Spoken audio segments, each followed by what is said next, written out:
I was first made aware of it when I heard the messages come across on our internal radio communications.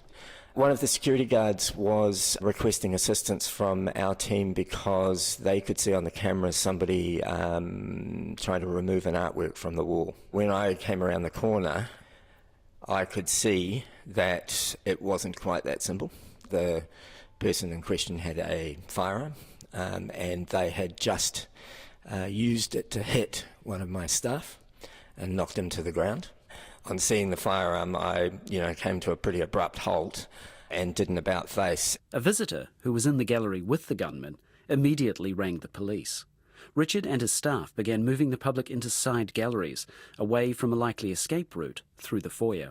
The gallery is designed that there's really only one way in and one way out, and so he had to come back out that way. By the time I had cleared the foyer and turned around, he was pretty much right behind me.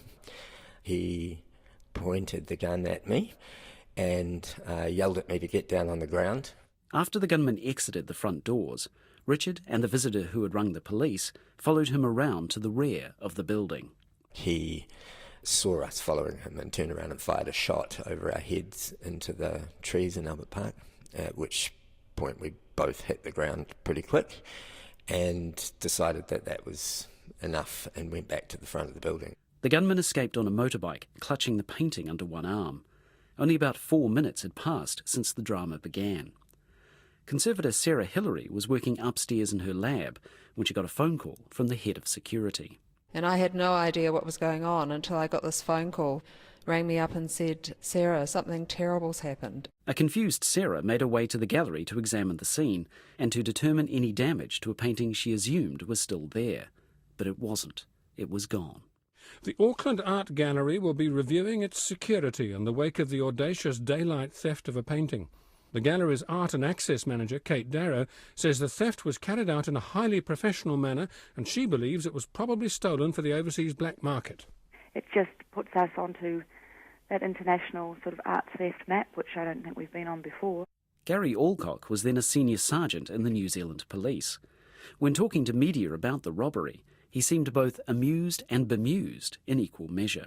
One report has the motorcyclist with the firearm tucked in under the arm, screaming along Remuera Road, which would have been a little bit of a sight to behold. Bank robberies, superettes, bar service stations, name of the game for the police, but art galleries are a little bit out of our norm. But he was pretty clear he didn't think this was the work of a professional art thief. Half the deal for these art thieves is to beat the system, to beat the alarms, to beat the security system, and they pride themselves on being cat burglars. This offender couldn't call himself much of a cat burglar. He was straight in with the shotty and straight out again. It's not what you call a professional type of aggravated robbery.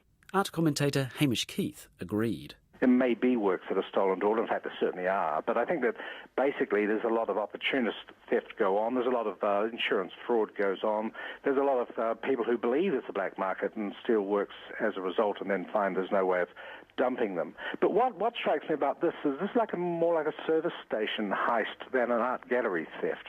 But police had little to go on, and it seemed only a tip-off from the public would solve this case. There is at least one report of somebody going through the Remuera suburbs, and we've also had what we believe to be confirmed sightings on the southern motorway.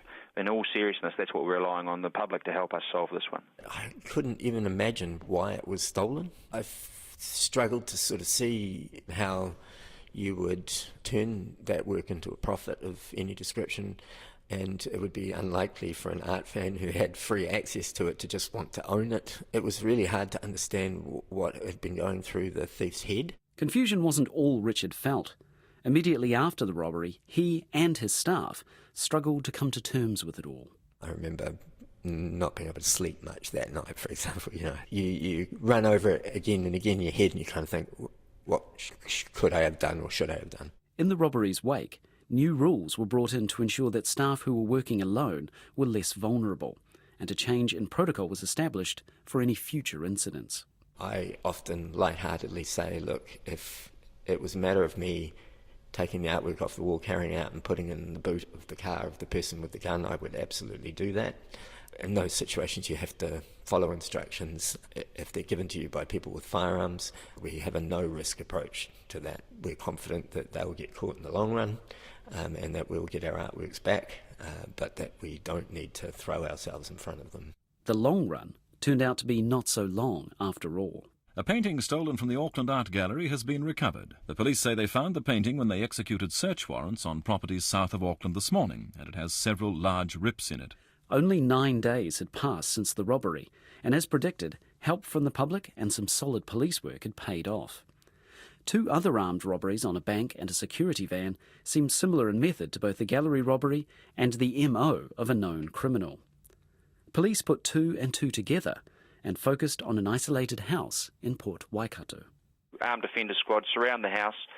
The particular person leaves the house early this morning, about 6 o'clock, is chased by police because he becomes aware that the house is surrounded, comes off a motorbike a short distance away and runs into bush where he's tackled and apprehended by armed police officers.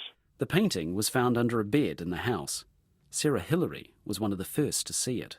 It was all very mysterious. We got a phone call, we were whisked into a police car and we zoomed off at high speed. We were shown the painting, and it was a great shock because it was in such a bad state. You know, from being pristine, it had all these holes and tears, jagged cuts in it and bits missing, and it really was in a very sad state. I have to say that when they brought it back to the gallery after the police had finished with it and gallery staff were invited to see it, that it was absolutely shocking seeing it firsthand, because it wasn't minor damage. It wasn't a hole in the painting. It was properly trashed. The staff all standing around looking at it, and it was a very quiet space. That didn't look like it would ever be the same work. Then gallery director Chris Sains described the painting as having been savaged. To see the painting that we had and to now see this sort of traumatised wreck of a painting without being too dramatic about it, that really is how it appears. I obviously am devastated by that, but hopeful that we might be able to render a very effective conservation treatment of it and hopefully bring it back to exhibitable display standard. Talking to Radio New Zealand, Sarah was cautious at the time about whether or not the painting could be fully restored. It's certainly a major challenge. The painting is so badly damaged that it's going to be a very slow process, and obviously we're going to do some investigations to find out as much as we can about the artwork, and that will mean consulting internationally, I would imagine, to talk to other conservators. It'll never be the original condition that it was before, but we will be able to make it look exhibitable, and it'll look fantastic, I'm sure, once we've finished. But obviously, once damage has occurred, those damages are always there, even if you can't see them. That damage included jagged cuts, numerous paint losses, and 2 large missing sections of canvas. When he threw it down on the floor, the glass broke and came up and hit the painting and cut it. And then, of course, he jemmied it out of the back of the frame, causing more damage. And then later on, at some point, he's obviously decided to cut it off the stretcher so he could roll it up. And he cut it on 3 sides, and then I think realised that it was going to fall to bits. Then just sellotaped those sides back on. So that's what we got. And also the police very kindly brought in a whole lot of bits from under the bed in the house that it was found in. Thousands of little bits of paint. Eventually, it was decided to restore the highly fragile work at the Auckland Art Gallery. It was too fragile to send it off to some whiz-bang place overseas, like the Getty. So we did a lot of research into the actual painting structure and learned a lot more about the vulnerabilities of the painting so we could determine a suitable treatment. As Sarah continued the restoration work, Richard Wormley was in the High Court testifying at the gunman's trial. That was like ripping a plaster off the wound for sure. He defended himself. He was the man with the gun, and now he was the man with the questions. He was, quite aggressive in questioning us in the courtroom. But his aggressive questioning was in vain. On the 24th of September 1999, Anthony Ricardo Sand was sentenced to close to 17 years in jail. Nearly 3 years on from the theft, and after countless hours of painstaking research, testing, weaving of canvas fibres, filling of losses, cleaning, retouching and varnishing, Sarah and her team finally completed the restoration.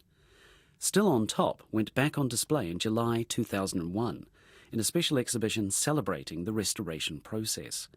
It was a tremendous success, and the gallery's conservation team enjoyed a level of visibility and prominence they had never before experienced. The biggest deal was when we were put above the 3 new lion cubs in the achievements of the Auckland Council for that year.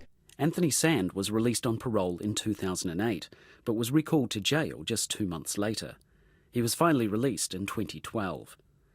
Both Sarah Hillary and Richard Wormley continue to work at the Auckland Art Gallery, and James Tissot's Still on Top is still on display, looking, to this visitor's eye, just as good as it ever did.